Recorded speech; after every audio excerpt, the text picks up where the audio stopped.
Hi, I'm Stephanie with McKellar Smith Home and Candle, located at 2051 Salem Road, Scranton, South Carolina. I am the owner and the candle maker here at McKellar Smith. McKellar Smith is in honor of my parents. It's their surnames. I wanted a strong name when I named my business, and I think I did just that. And I am making these luxury wax candles and also foaming hand soaps and room sprays with some wonderful ingredients that I source in the U.S. Last year, when I was getting ready to retire, I told my husband I was going to have to make some budget concessions. Got to tighten that budget up because I'd be on a fixed income. In other words, I would have a little pension and Social Security.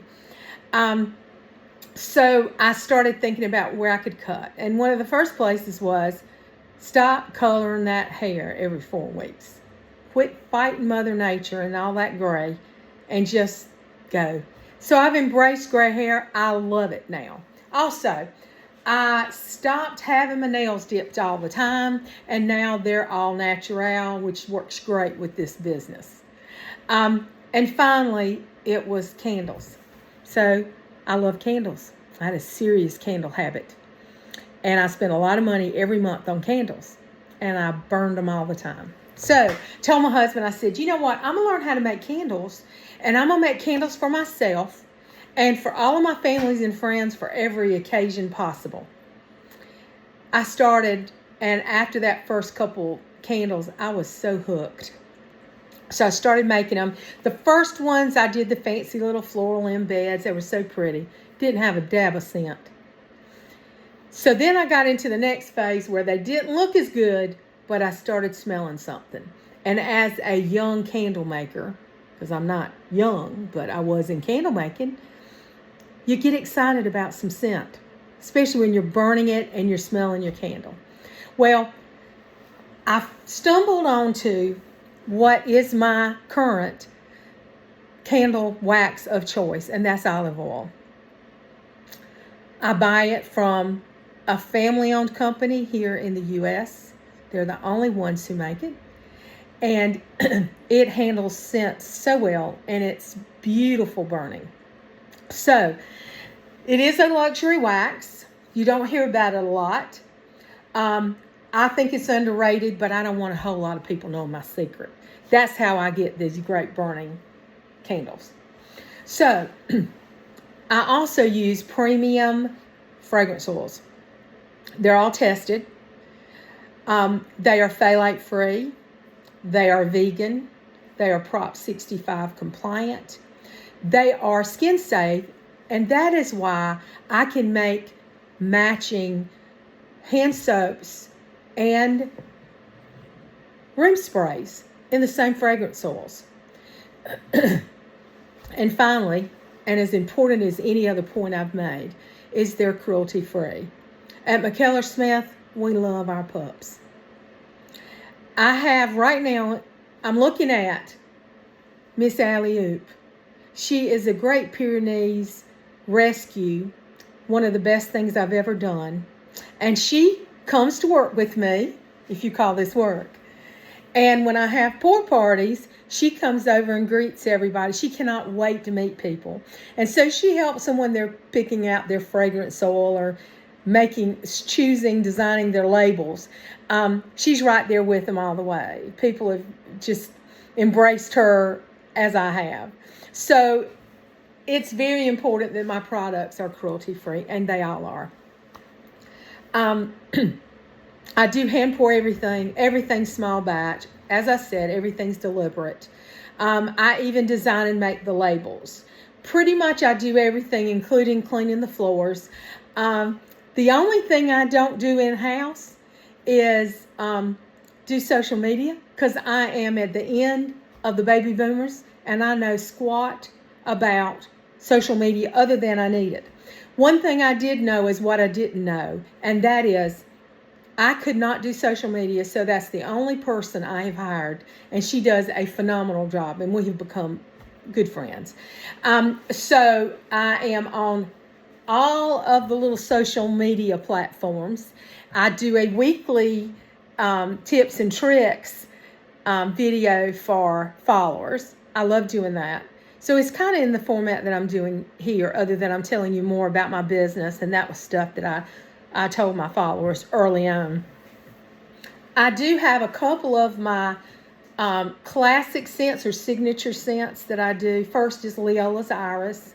Leola was my paternal grandmother, and she lived in a house across the street from me, across the road. And she loved irises. She loved all plants and all vegetable plants. She just loved flowers and vegetables. And she has had roses and irises that bloomed all the time. Well, she's been gone from us for 40 years. They still bloom. In fact, the rose bush was blooming the week of Thanksgiving this past year. I took pictures of it. Her irises still thrive as well. This scent is irises, roses, orchids, and labdanum. And it is an unpretentious scent, just as she was so unpretentious and such a great grandmother and mother and I guess wife. You know, she's just a great lady. So this is a tobacco farm. Now it's rented out now. But my granddaddy raised 4 children, one of which my daddy, on growing tobacco. And so I had to have something attribute to that. So I tried all kinds of tobacco fragrances, and I settled on this one, and it's tobacco and honey. It is not the kind of curing tobacco leaf that, to me, is a heavenly scent. If you've ever been in an old barn, a tobacco barn, you know what I'm talking about. It is not what people think of as tobacco today, but it's absolutely gorgeous. Well, this is not that. This is actually tobacco flower we know is the sucker, which you would pluck off, and it would promote the growth of the plant. It's the tobacco plant itself. And it's that, and it's with raw honey, and it has a base note of vanilla. It is so warm. It's like a southern hug to me. And it has been my best seller. And then Leola's Iris, I have some people that would probably stop coming to me if I cut that one, and I couldn't cut it anyway. Because I think of Grandma every time I sell one, every time I pour one. It's just that. Those are just 2.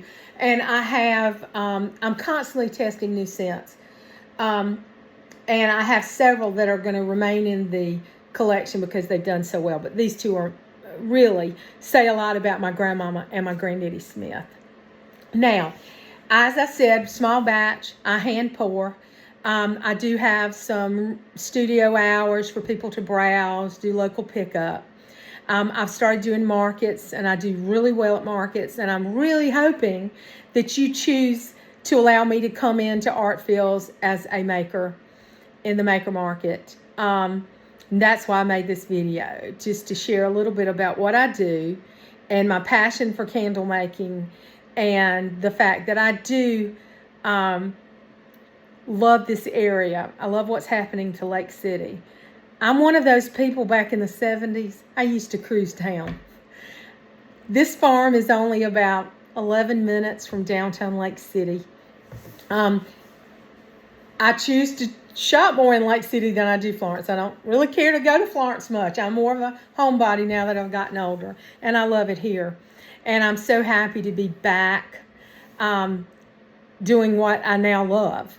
So I hope you'll consider me as one of the makers this year, this 2026 Artfields. Thank you so much. Have a great day.